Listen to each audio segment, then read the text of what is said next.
دا وقت رنگونه بدلیږي، د زړه قصه بدلیږي. وای وای هر سحر ناوي وای، هر ماښام قصه لاوي وای. دا وقت رنگونه بدلیږي، د زړه قصه بدلیږي.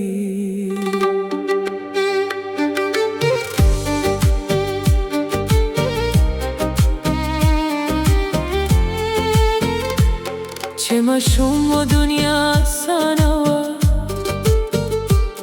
هر خوشي لکه فسانه وه. خو چې وخت په مخ راوغی، د حقیقت رنګ یې ښکاری. بعضې دوست په لار کې پتی شو، بعضې خوابونه ورکی شو. خو د زړه په کتاب کې لا هم د هغه په نوم صفحه شته. د سپوږمۍ په روشنه کې ګورم، د تیر شوي ورځو تصویرونه ګورم. څه ډېر څه بدل شوی دی، خو یادونه لا هم قایم دی. وقت د هر انسان استاد دی، هر درس په خپل وقت ورکوي.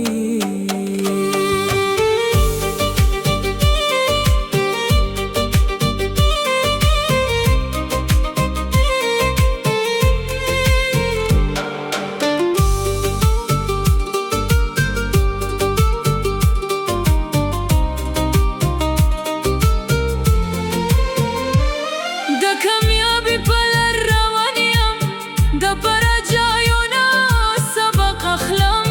هر زخم یو کتاب شوی دی، هر درد یو جواب شوی دی.